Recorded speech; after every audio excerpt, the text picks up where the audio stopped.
All right, everyone. So before this video begins, I have to say that it went on much longer than I anticipated. So this video is going to be split into 3 different parts, so you don't end up with 1 hour long video. All right. So this is part 1 of 3. All right. Welcome back, everyone. So, I really wanted to delve further into another philosophical thing that I was mulling around in my head recently, but that thunder kind of got taken away in the midst of this very, very interesting debate with Bobby B. And I wanted to make a video about it because I feel like the things that I want to articulate about this particular debate, it's best articulated verbally instead of through typing, because I just can't type that fast unless I'm on the computer. If I'm on the computer, it's okay. Keep in mind, I have nerve damage in my right arm, okay? My pointer finger and my thumb are numb. I can't always feel what they're doing. So sometimes responding that way is very, very difficult. So right now, I'm also recording a screenshot of this particular debate. I don't know that I'm going to read everything that took place, except I do want to emphasize on one thing, is so one of the things that he did, and I'm not condemning him, okay? This is interesting.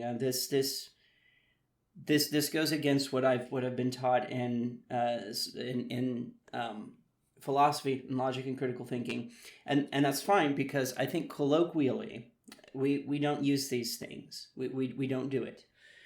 What he kept doing is he kept saying, like, I would say, well, okay, here's my position.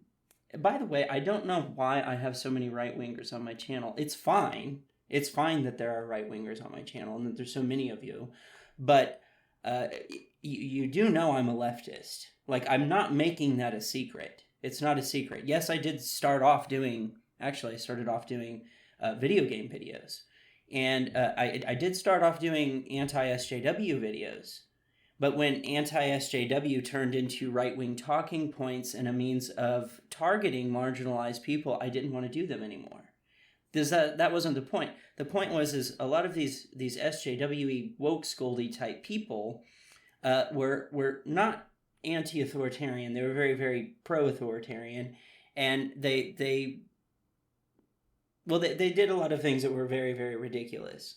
So I still stand behind those things, and I think a lot of leftists actually do. I don't think the left is as extreme. Like, I don't think the woke schools, the SJW types, are as prominent as back in the day doing anti-SJW content it would lead you to believe.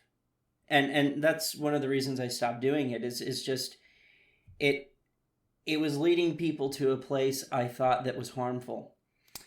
And I was like, I don't want to do this anymore.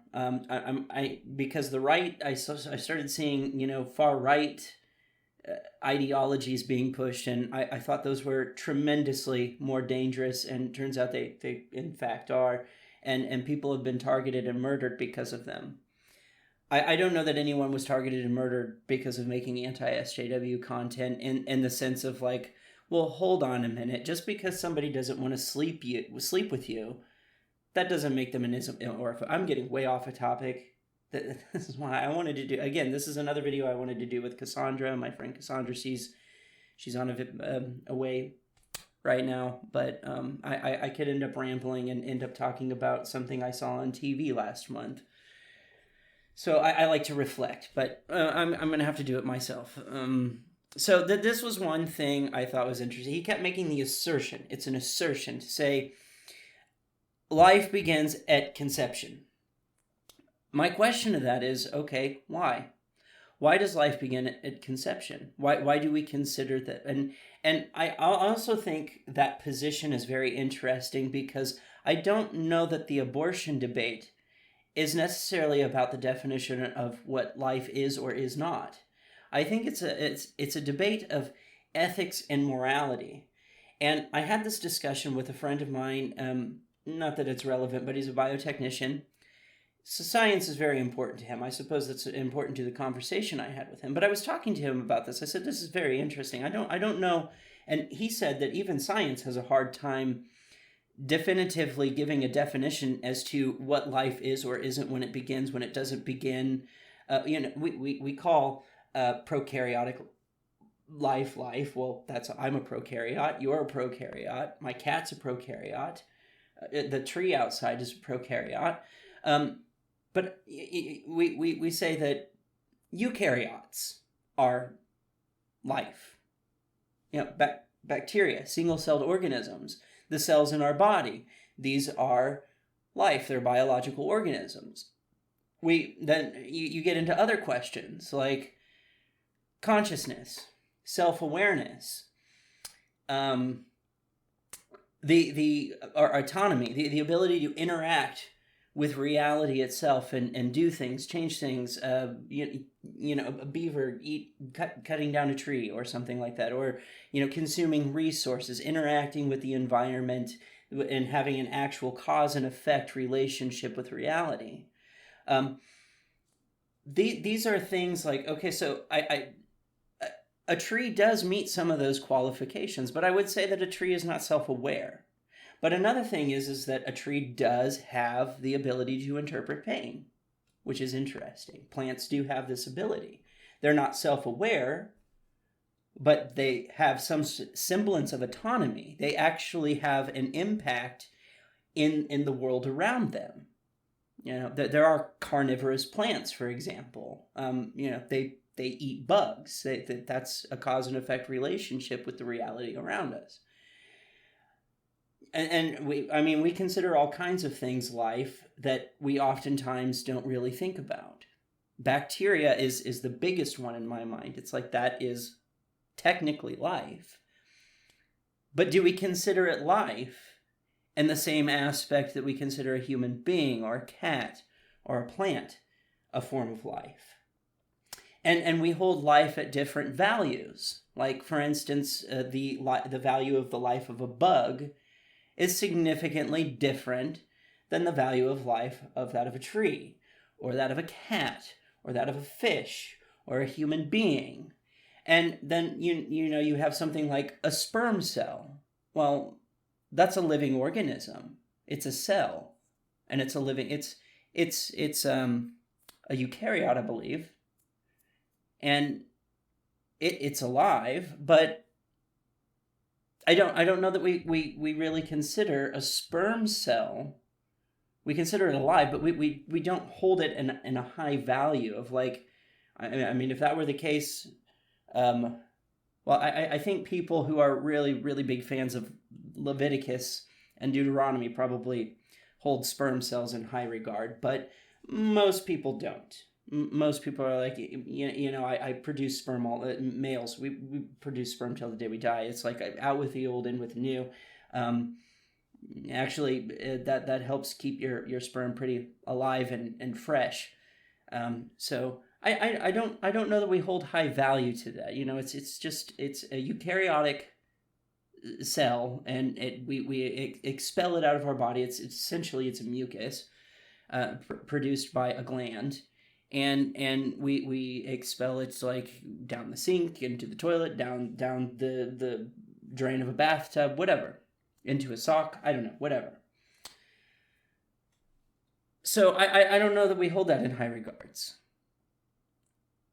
So to me, the abortion debate is complicated. It's not as simple as just asserting, well, life begins at conception. Because, like I said, saying that life begins at conception, well, that follows a lot of different. It's actually, from my perspective, that is a so what. So what? What about it? Who cares that life begins at conception, how does that make abortion moral or immoral? And another thing to consider into the abortion claim is unwanted children versus wanted. Is it ethical or moral for your own selfish pride and benefit to say, well, because it's going to be one day at some point a human being, we can't abort it, but it's an unwanted child, and you're bringing an unwanted child into this world that the world doesn't want. And that's going to there's a high likelihood that it's going to affect this child psychologically and physically, that it's going to be psychologically and physically damaging to the child because it's unwanted. And we don't think about that in terms of consequence. And so it's like, what's better? Put it through all this psychological turmoil. Possibly they'll commit suicide. Possibly they'll go on to do good things. We don't know. We're not magic angel babies. We can't predict the future. I'm not going to follow. I'm not going to do the whole, well, what if it comes out to be Hitler? Or what if it comes out to be Gandhi? We don't know. I'm not a magic angel baby. I can't predict the future, and neither can you. So that's a moot point to argue. Pointless. But the thing is that the way foster care works, being born to people that don't want you, well, we have statistical analysis for that. That does cause tremendous psychological harm, and absolutely could be the reason why one day they commit suicide. Or we sit there and wonder why there's all this psychological damage in the world. Well, okay, having an unwanted child, that used to be a huge condemnation 500 years ago or something like that. You go in the past, being a illegitimate or bastard was like a pretty big blow if you're a son, particularly a son, and you find out that you're a bastard or that you're an illegitimate child. It was usually a pretty big blow. That was a societal big time no. And you're saying, well, because of the way I perceive it is selfishness. It's because of this assigned value to something that doesn't even know it exists. It's like, do we let it come into this world, in a world that doesn't want it? Or is it better to terminate it before it even knows it exists? Because this is the thing about the fetus, is that, for one, it doesn't have consciousness. It doesn't think. It's not, I think, therefore I am. It doesn't have problem-solving skills. Self-awareness. It has no self-awareness. It doesn't know it's alive. It doesn't know what's going on. Autonomy. It has no autonomy. None. It's not interacting with the world with cause and effect relationship that shape and mold and do things to reality. Okay. So, but one of the questions that is asked is, well, and see, this is me being nice, okay? Because I would say you could abort all the way up until like maybe the 3rd trimester even. And that's because of lack of self-awareness, lack of consciousness, and lack of autonomy. But Richard Dawkins, I heard him pose this, and I thought, well, that's very interesting. He says, when I ask myself an ethical or moral question, I have to ask, does it have a central nervous system, and can it interpret pain?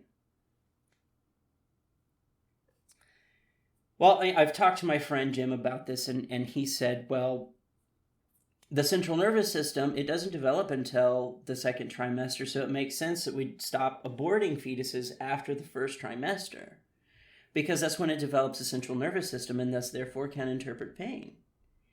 And I told him, I said, I really think this is a philosophical question. I don't know that science can answer it. And he said, well, he made a mention something about how science can do both. And I was like, well, maybe. Like, It can sometimes. But I don't know that there is a definitive thing that science can say, yes, life begins here or there, or this is where we find moral or morality or efficacy, or this is immoral or unethical. As we know, science has done some pretty unethical things in the past, because I don't think science is the arbiter of ethics or morality. I think ethics and morality is a philosophical question. So here's the thing that I run into is that, and I don't know how much Bobby B has looked into this. I don't know who Bobby B is, but I'll tell you, Bobby B, if you're watching this. Morality is on a spectrum. All right. This was something that was mapped out a long time ago during the Age of Enlightenment and Reason. The existential philosophers, actually my favorite, which is Friedrich Nietzsche. I fucking talk about him all the time, and I'm so sorry about that, but I really like him. And he's probably the godfather of metaethics. And this is where it sort of steps into, is that these philosophers came up with this sort of spectrum. And I don't think it's disputable. It's just kind of, well, nobody's been able to dispute it, because it incorporates a lot of different things, which is why it's a spectrum. So you have what's called objective morality or objective ethics. And when you talk about like philosophy, morality, ethics, interchangeable. The idea that morality is a personal ethics, and ethics is societal or a broader view, like